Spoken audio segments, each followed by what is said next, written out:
Okay, so some definitions that we should already know. When we think about an angle, right?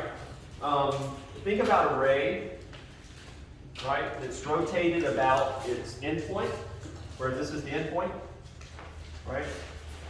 And it's rotated around that, and it's going to kind of come up here. It's going to rotate this way. It can rotate the other way too. We'll talk something about that, right? But that forms an angle. And we call this side here the initial side, where it begins. And we call this side the terminal side.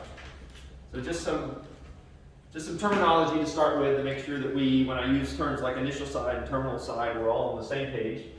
This is the endpoint of the ray, but as far as the angle goes, what do we call that?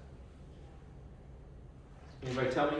Vertex. Vertex, yes, that's the vertex of the angle. There you go, so you got your name on the board. So that's the vertex of the angle, right? So just some terminologies. Now, if I place this angle on a coordinate plane, like this, right, where, let me choose a different color. I hope somebody's right, because I didn't bring the other colors today. Where the initial side is on the x-axis, right?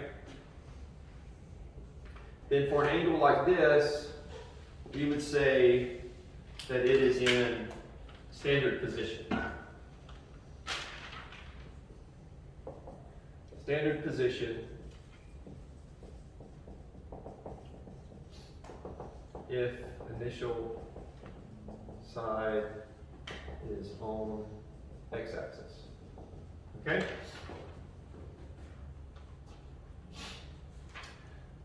Now, when you put it on a coordinate plane like this, you can have positive angles. So we would call this a positive angle, because rotates counterclockwise.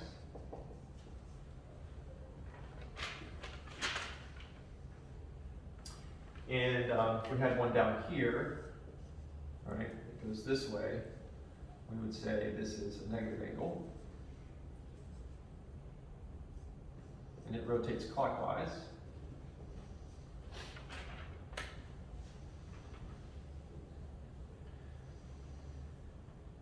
We often use Greek letters to represent angles. So we might use alpha for that positive one there, and maybe beta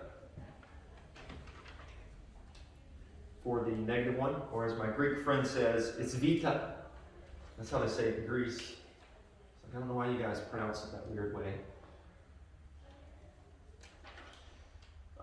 Theta is another one that we'll see a lot. Theta, just like that. You write it like that. How do you spell that? Theta. T-H-E-T-A. Okay. All right, sure. So if you see me write that on there, sometimes it may get sloppy and just sort of look like that, right? But that represents theta. We also may use uppercase letters, capital A, B, C, to designate angles. So you may see that in the book as well. When you have two angles like this that have the same initial side, so two angles with same initial side. Same initial and terminal side. So let me redraw it. Those are called coterminal. What's that first word? Is that two C's? Two angles. Sorry, so you're going to see me when we start dealing with angles use that as an angle symbol a lot. Okay. So like this guy here.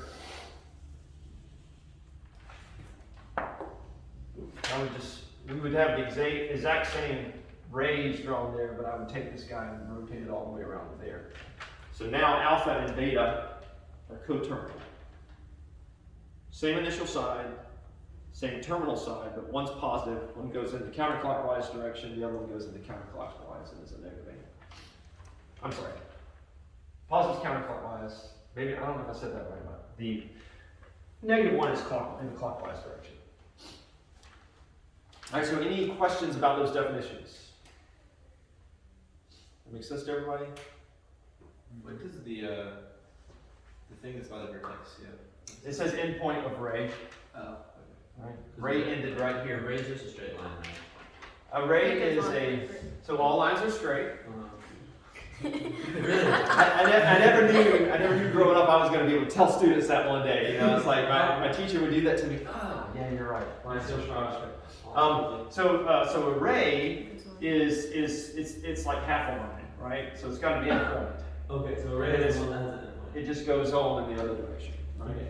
So a line, by definition, looks like this. Yeah. So whenever you, in geometry class, and I'm not sure in this book how they're going to represent this, but if I were to draw a ray, like if I did ray AB, I would draw that like that. Whereas line AB would have arrows on both sides. Mm-hmm. And who could tell me what this would be? That's a segment. That's a segment or a line segment, yeah. Okay? Alright. So moving on from there, let's talk about measuring these angles. And I'm assuming you guys have been exposed to radians before. Would that be a correct assumption? I know it's like, really? Now I have to change my calculator, what it measures in, and then I'll forget and I'll get a problem wrong. 'Cause it'll be in radians instead of, yeah. So let's talk about radians. We're going to talk about that measurement first. So when we measure in radians, if I draw a circle, this was another cool, I had one instructor, he could always draw great circles on the board. And he was like, it's just, you just step out from the board, however far that you want to draw your angle, and it's not going to go. That's not bad.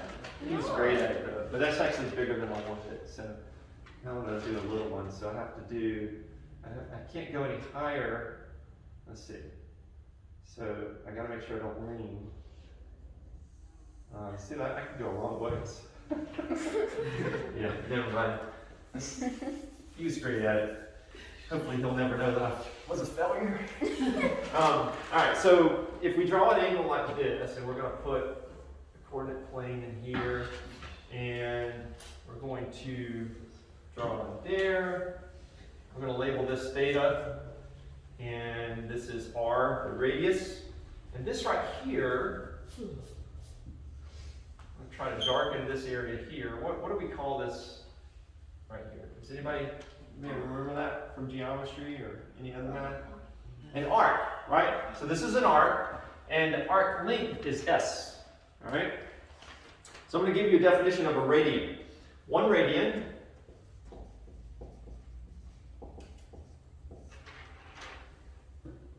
is the measure, so what we call this guy here, where we've got an angle that's at the center of this circle, we call that a central angle. So 1 radian is the measure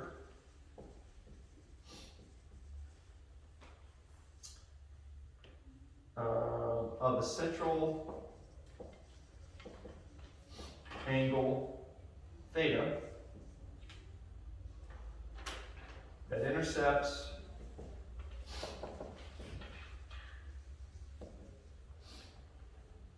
an arc S equal to the length of radius r. So in other words, theta is equal to S over r. That would be, so it's S equals r, then that would be 1 radian, where theta is measured in radians.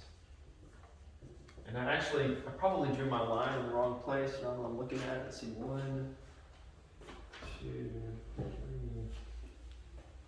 4. No, that's about right.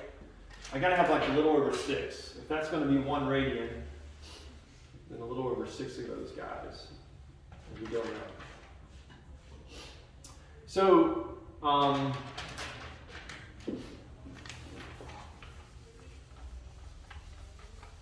kind of continuing on with that thought, what is the circumference of a circle? 2 pi r. 2 pi r. Is that you, Hayden? Yeah. Okay. So 2 pi, C is 2 pi r, and so an angle that spans the rotation of the entire circle, right, we would say has a measurement of 2 pi radians. Because, remember, if the angle measurement is whatever the length of the arc is divided by r, then we take the length of the arc. If we have an arc that goes all the way around the circle, its length is going to be 2 pi r, right? Because that's what the circumference is. And if we divide that by r to get the measurement of the angle in radians, then we would say that it's 2 pi. So measure of arc spanning entire circle is, or I guess I should say the measure of the angle. Measure of angle, okay. The arc figures into it, but the measure of angle spanning the entire circle is 2 pi. So we had to kind of say all of this just to explain why we could define it like that. But really, when you think about radians, we're just remembering that, you know, this would be 0 radians. If you go all the way around the circle, it would be 2 pi, right? And so just to refresh you guys in some of the common points, if this is 2 pi, then half of that would just be pi, right? So that's pi radians there. This is pi halves. This is 3 pi halves down here. Those would be those measurements in radians as you go around that circle. So is that coming back? Do you guys remember that? It's not. Have you not seen it before? It's been a long time. Okay. Geometry in 9th grade. Maybe John. I couldn't remember. I don't remember if we covered this in geometry or not. I'm not to that point. But when you take so many maths, it just all sort of blends together. You don't remember when you learned what. You know. You should remember that. Remember what? What? Huh? You remember what? I said you remember that somewhere in there. You Oh, like, okay. Vaguely, I remember there's something about a circle and it had an angle. Right. So one of the things we're going to talk about is the unit circle. That's not going to be today, but you probably remember that, where you've got a circle that's on a coordinate plane like this, and this is 1. This point is 1 here, and this is 1 up here, and this is -1 over here, and this is 1 down here. So a unit circle is one that's exactly 1 unit on the coordinate plane, and so there's some kind of special things that we're going to learn about that. Maybe you haven't seen that yet. Maybe this is the first time you've seen that, but we'll talk about that next lecture. But just some common angles. I want you to, when you think about it being on a coordinate plane, then you know, this would be, what quadrant is this here on the coordinate plane? Up here? It's the That's about right. So it goes around this way as you think about the quadrants, right?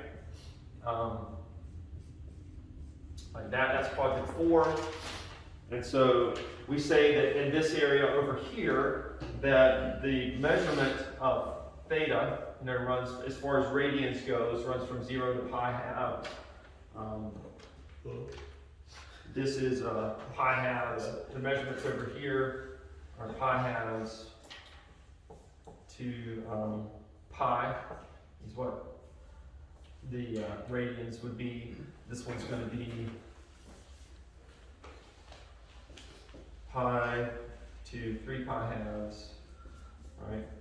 And then this one's going to be 3 pi halves. Your measure of theta is going to be 3 pi halves to 2 pi over in quadrant 4.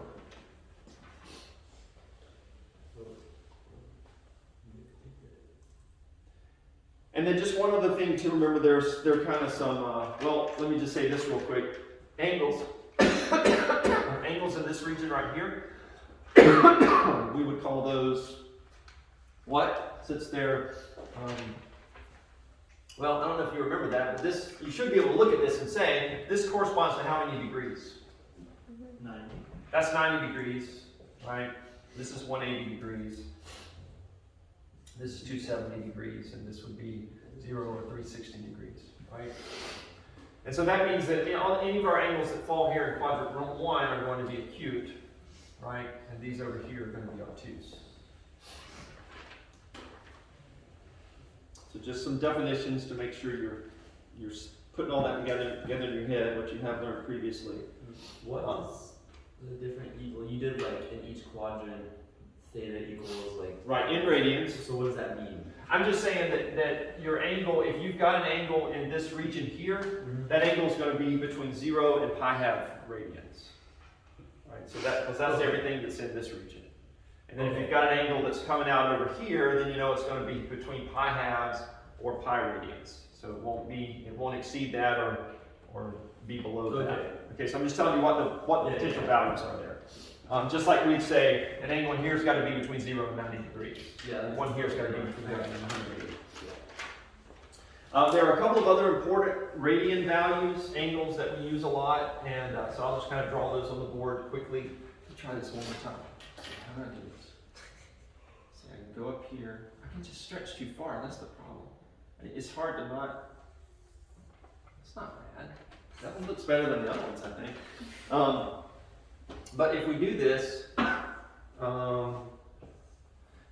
it's just funny how that stuff stuck with me. That was back in high school, and the Lord was preparing me, to be a teacher all those years ago. I just never imagined that I would be doing something like this.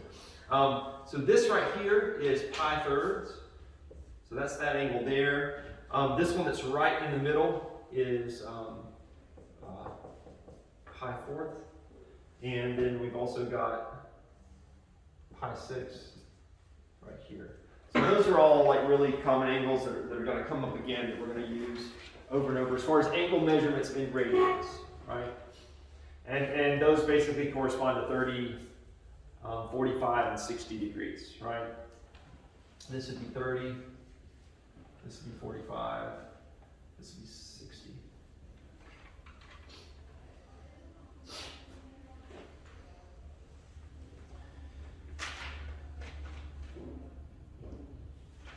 All right, so example 1, page 256. I'm not going to take the time to go through this, just if you'll look at that quickly in the book. They say for a positive angle, theta equals 13 pi over 6. Subtract 2 pi to obtain a coterminal angle. And so we say that pi 6 is right here. And so when you subtract 2 pi from that, we'll just do the first one. 13 pi over 6. They tell us explicitly to subtract 2 pi from that. So how am I going to do that?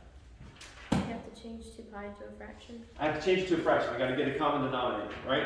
Mm-hmm. So then 2 pi is going to turn into, we're going to have a 6 on the bottom here. So what does this number on top have to be? 12. It has to be 12. We multiply top and bottom by 6. And so 13 pi minus 12 pi is going to be pi 6. Is that what they said to do? Yeah. Yeah.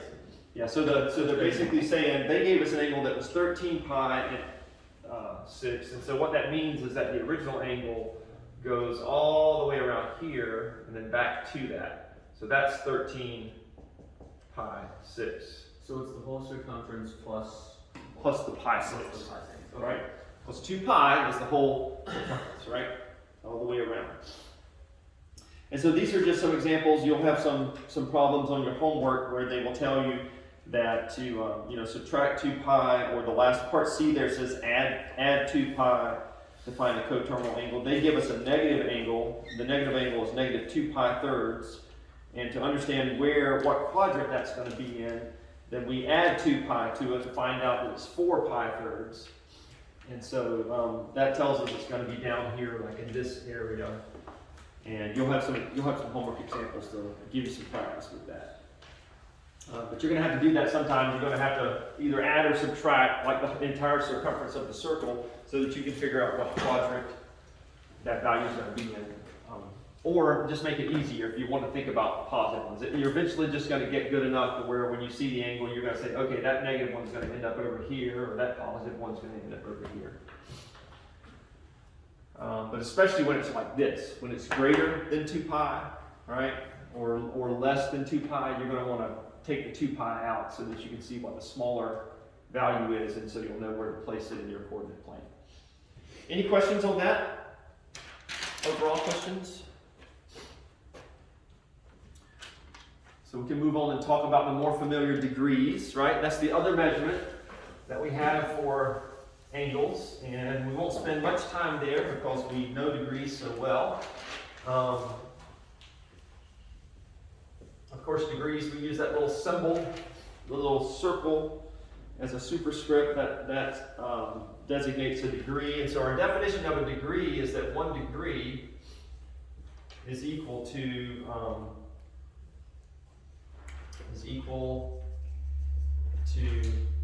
1/360th rotation if using a central angle in a circle. All right? And so, this one, like I said, we're very familiar with degrees, so probably really not much that we need to go over there, other than we need to make sure that we understand how to convert from degrees to radians and radians to degrees, right? And so what I've written on the circle here, you could actually use any of these values, right? You can say 2 pi equals 360. You can say 3 pi halves equals radians equals 270 degrees, but the easiest one to use is this right here. So if we remember that pi radians equals 180 degrees, then we can use that to convert from one to the other, right? So there are several examples of that in the book. If I gave you 135 degrees, and I said I want you to convert that to radians, you're just going to multiply that times this conversion relationship here, right? So as long as you have that conversion relationship, you'll be good. You'll know what to multiply by. And so we're gonna put one on the bottom and one on the top. We always put on the bottom what we want to cancel out. So we put 180 degrees on the bottom, and we'll put pi radians on the top. And then whatever 135 simplified over 180. I don't know if they ask for a decimal. Yeah, they just convert that to 3 pi 4. So 135 over 180 turns into 3/4. So 3/4 pi radians would be the answer for that one.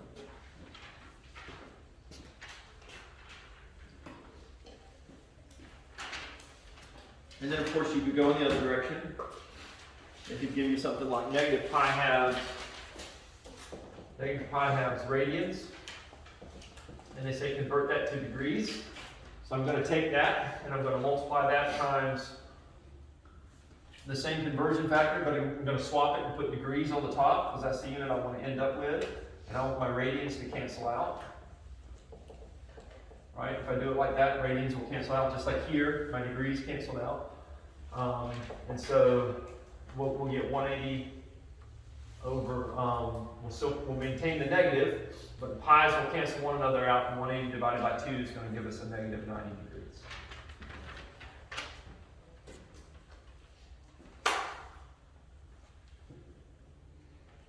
So any questions about doing the conversion back and forth? You guys follow that?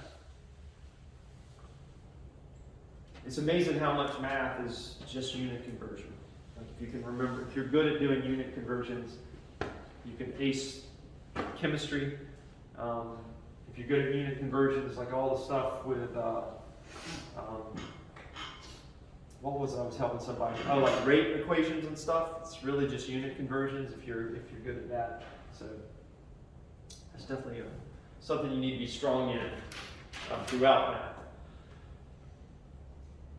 All right, so there is one other thing here, actually a couple other things in this chapter, and that is that we can rearrange the radian measure formula, which is this guy here. No, where is it? This guy. Did I erase that already? So I guess it was over there. So we had this radian measure formula. We said that theta equals S over R when we were defining what 1 radian was. And so we can rearrange that equation to say then that means S equals theta times R, right?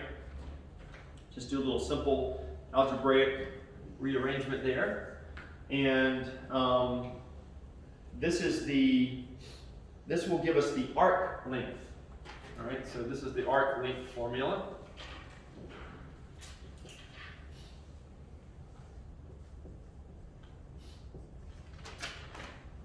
And so that allows us to do problems like example 5 on page 259, where they say,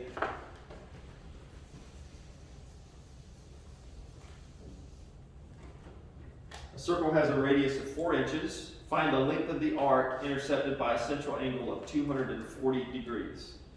And so we're finding the length of the arc, so we just plug in those values. S.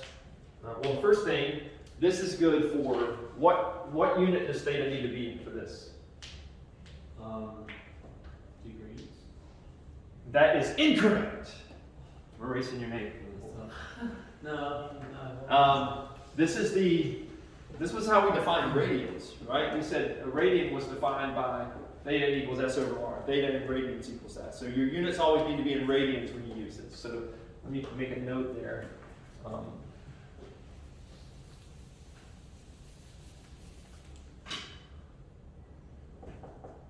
Always plug in angle value as radians. All right. So for that formula, we need to use radians, and they give us the measurement in degrees. So we got to convert degrees to radians first, and so we say 240 degrees. Again, I like to do when I'm doing unit conversions to write it like that because to me it's just easier to kind of keep track of what's what. And so I know that pi radians is equal to 180 degrees. So I put my degrees on the bottom so they'll cancel out and I'll be left with radians. And so the value that I get there is 4/3 pi radians, or 4 pi thirds, however you want to write it. And so then I can just plug that in my formula and find out the length of the arc. So S equals 4 pi thirds radians times the value of the radius, which is 4. And so we get 16 pi thirds. And they told us that this 4 was in inches to start with. And so the length of the arc then is also going to be in inches. So it's a simple formula to plug into, but you just have to make sure you convert the radians first, right?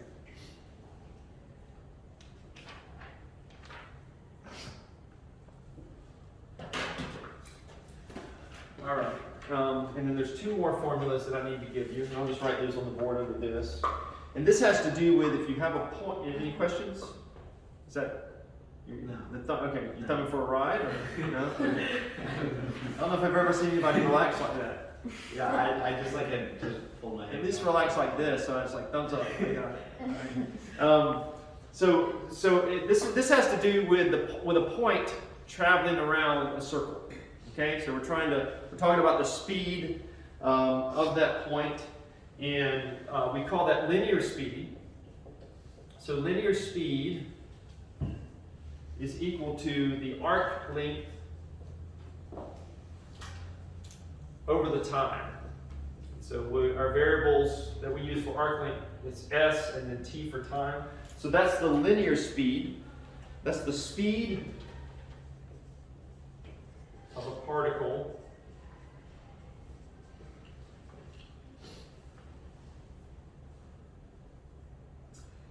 moving along a circular path. All right? So that's the linear speed. And then kind of in relation to that, we also have the angular speed. And we define that as the central angle. Since it's angular, we're going to have an angle in the top part here, divided by the time. So our central angle in all of our examples is represented by what Greek letter? Theta. Theta. So it's just going to be theta over time.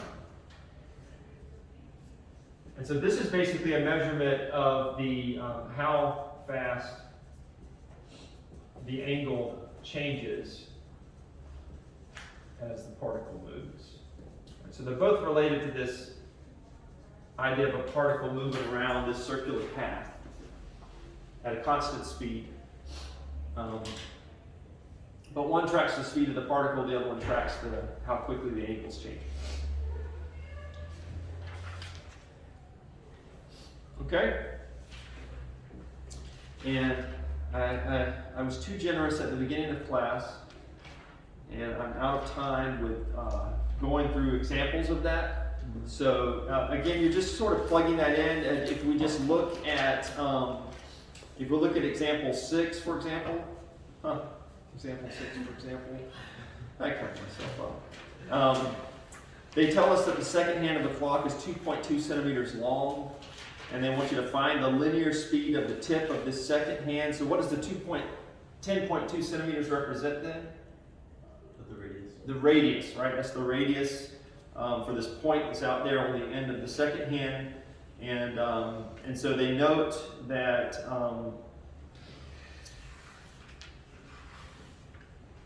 they're wanting to find its speed as it moves around the entire circle, right? And so in that case, theta, I'm sorry, what are we talking? We're talking about linear speed here. So the arc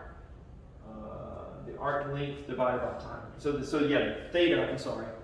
Let me get my thoughts together. Give me a moment here. Got it. So S equals theta R. We're trying to find S. We need to know the arc length. And the arc length is going to be the 2 pi, the angle value, times the radius. And so in our case here, then theta is 2 pi, because that's what it is to go around the entire circle, right? Times R. And so since our R is 10.2, I said I wasn't going to do this, and why am I doing it? Then it's 20.4 centimeters, right? That's our S now. And then we just plug in our S and divide it by, they ask us about seconds. Find the linear speed of the tip of the second hand. So it's moving in seconds. So it takes it, that's the distance that it's traveling in 60 seconds. So we would basically take this number here in order to get the linear speed and divide it by 60 seconds. Right? And we would get a value that's 1.07 centimeters per second. Right? So again, you'll have some examples in the homework that give you some practice with doing linear speed and angular speed. But this just kind of highlights you may have to use some of the other formulas to get some of those values. All right? All right, any questions overall for the 4.1 stuff? So we're going to do something, no questions? That's good. There's no pressure. I'm happy to answer your question. But yeah, we are very short on time. So we're skipping chapter 4.2. No, we're not skipping it totally, section 4.2. But we want to refresh ourselves first in these trig functions, all right? And we haven't looked at this in a while, potentially. So this is just sort of our refresher, and 4.3a gives us that refresher. And so that's why we're going to go to that first, and then next week we'll actually put some of these things into practice. But we want to remember that, you know, when we talk about the trig functions, they always have to do with what kind of angles. What kind of triangles? Sorry. Right triangle. Right triangles, right? And so with a right triangle, you've got this idea of a hypotenuse, right? If we've got this angle theta, which is what we've been using as we discuss angles, then if this is where theta is, then this is our opposite side of theta, and this is the adjacent side, right, compared to theta. And so, what did you guys use as far as the trig functions go? What did you use to remember what the trig functions were equal to. Did you have a cutesy little way to remember that? I just did. Like the SOHCAHTOA? Yeah, so you use SOHCAHTOA. All right. I hate SOHCAHTOA, by the way.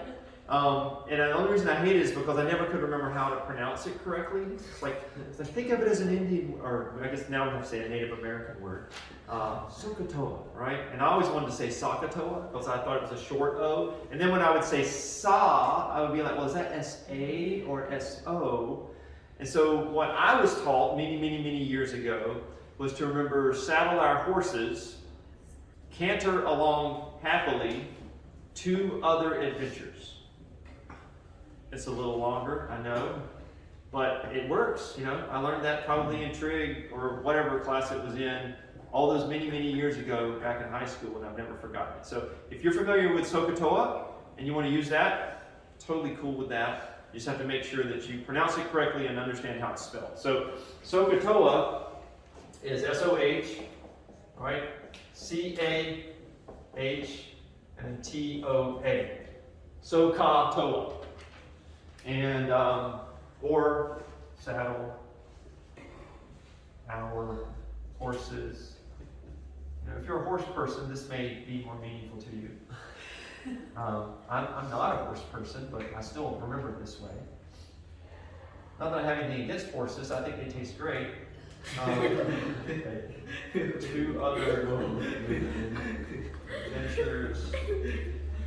Alright, so that's how I remember it. Alright? So what does that mean? It means then if we're taking the sine of theta, then we say the sine is equal to opposite over hypotenuse, right? So it's whatever the length is of our opposite side divided by the hypotenuse is what the sine of theta would be. The cosine of theta would be equal to the adjacent side length over the hypotenuse, right? Tangent would be equal to the opposite side over the adjacent side. 2 other adventures, TOA. And then we have to remember which ones are like the reciprocal of each of those, right? So the reciprocal of the sine is the cosecant function. So cosecant of theta is hypotenuse over opposite. The secant of theta is the reverse of the cosine, so that's hypotenuse over adjacent.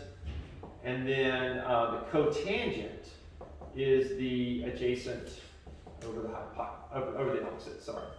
So if you can remember the first ones, and then just remember which ones they each go with, then you can remember all of them. But you guys have all seen this before, right? You've seen these different functions? No? You're not sure? Oh, really? I don't Okay. remember the second ones, but I mean, it makes sense. Yeah. And so you haven't seen the second ones before? Maybe I have. I just Okay, don't remember. I got you. Yeah, we don't use those as much, but at least in some of the math classes. Some, you know, I know did we cover that geometry? I think we did. I think we covered this in geometry, and we only focused on these first 3. So these are the reverse. And it would kind of be nice if the C went with the C and the S went with the S, you know, but it's the reverse of that actually. So sine goes with cosecant, cosine goes with secant. So just if you haven't seen these before, what the CSC stands for is cosecant, this stands for secant, and this stands for cotangent. Alright? So all the ones on the right are the reciprocals. Reciprocal, that's right. Alright? So we've got some examples that I could work through. If you guys hadn't asked if Hayden hadn't asked too many questions before our quiz, that's what it boils down to, right? Sorry guys. So you guys, we all need to be hating on Hayden. Hating on Hayden. Get it? I've been wanting to say that like all year long. All year? So let's talk about, let's see, do I have time to go through a quick one? What are the examples here? So they just give us a triangle, right? And they actually give us the triangles that they're giving us here. I'm not going to do these examples because the triangles they give us are just triangles that you need to remember. And so they are basically, they're really useful common triangles, and they are the 3, 4, 5 triangle, right? So if you have a right triangle, and the two smaller sides are 3 and 4, then the length of the hypotenuse will always be a perfect square. How can I figure that out? What's the cool theorem that we've used? Huh? Pythagorean The theorem. Pythagorean theorem. What is the Pythagorean theorem? It's A squared plus B squared equals C squared. That's right, a squared, where we make one of the short sides a, make one of the short sides b, and then we can say a squared plus b squared equals c squared, right? The long side. So don't forget your Pythagorean theorem. You're going to need that for these. So you've got the 3, 4, 5 triangle. Another triangle you need to make sure that you remember is the 30, 60, 90 triangle. So have you guys seen that one before? Yeah. That should have been in geometry at least. So with the 30, 60, 90 one, right, you've got something that looks like this, where you've got an angle of 30 degrees here, you've got an angle of 60 degrees here, and what that means is that the length of this side is 1, the length of this side is the square root of 3, and the length of this side is 2. Now you may have seen it where they put variables here, like maybe they listed this as x, and this is the square root of 3x, and this is 2x. Either's fine, but these are the basic numbers. And the reason they put x there is because I could do a similar triangle, right, and the sides actually be longer than that. So I can multiply them all by some factor and scale the triangle and make it bigger or smaller. So the 2's on the hypotenuse, right? What's that? The 2's always going to be on the hypotenuse. The 2's always the hypotenuse. And so the easy way to remember is if you can remember what the numbers are, Yeah. then the shortest, the smallest number is always going to be opposite the smallest angle, right? And so if you're not sure if square root of 3 is bigger than or less than 1, well, just remember that the square root of 1 is 1, and the square root of 4 is 2. So since square root of 3 falls in the middle there, then it's going to be the middle number. So it goes opposite our 60, and since 90 is the biggest angle, then the 2 goes opposite the 90 angle. Okay? And then what's the other triangle we need to know? 1, 1 square root of 2. Huh? 1, 1 1, 1 square root of 2. What are the angles for that one? It's just Since if this is 1 and 1, if they're the same, they have to be 45, right? Because what's the total, what's the measurement of all the angles in a triangle? Do you guys remember that? Huh? 180. 180, right? So 1, 1 square root of 2 is what this triangle looks like. Okay? So why is it important that we remember these? Well, because then you can do problems and get exact answers instead of decimal answers. Right, and so we can figure out, like for example, if I give you the 3, 4, 5 triangle, I can say, give me the sine of this angle right here. If I say this is theta, and I say, give me the sine of theta, then you're going to tell me that the sine of theta is what? 3 over 5. That's right. Opposite over hypotenuse. The opposite side is 3, 5 is the hypotenuse. Right. So, will the hypotenuse always be the same no matter where theta is, or can the hypotenuse change? I know The hypotenuse is always opposite the 90-degree angle. Okay. And theta will never be the 90-degree angle, Okay, so- right? So okay. yeah, it'll be, that one will always be the same. If I asked you for the tangent of 45 degrees, and I said I want an exact answer for that, then tangent is opposite over adjacent, so it would be 1 over 1. So the tangent of 45 degrees is 1, right? So you guys should be able to plug all of these in if I gave you these particular angles and said, give me a precise exact answer. Now the one thing that we talked about today that you've got to make sure that you remember how to do is what if I asked you what the sine of what if I said, give me the, let's do cosine because we haven't done cosine yet. Give me the cosine of pi over 6. What is pi over 6? 30 degrees. It's 30 degrees. What if I didn't remember that? How can I figure it out? You convert it. Maybe with the calculator you could convert it, but what's the way that we convert that? If I have pi over 6 and I want to convert that, that's in radians, so if I want to convert that to degrees, then I'm multiplying this with the degrees on the top, right? And radians on the bottom. So my pi's cancel out, 6 will go into 180 30 times. So I can always use the conversion, right, to go to that. So this is pi over 6 right here also, if it's in radians. This is pi what? Over 3. That's pi over 3. What's this? pi over 4. That's pi over 4, right? So if you see something like cosine of pi over 6, just remember that's the cosine of 30 degrees. Cosine is canter along happily. So it's the adjacent side over the hypotenuse. So this would be square root of 3 over 2. Okay? You guys got it? Yes, sir. Cool. That is, we made it. I didn't get to go through the example, but reach out if you have questions. Like I said, I really think that in applying this while doing the homework, you guys are going to grasp this, no problem.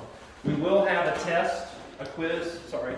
We will have a quiz when we get back, but we've covered minimal material, so it's not going to be over a lot, you know. And I will also be handing out the test when you guys get back from the break. All right, you guys have a good day. Thank you.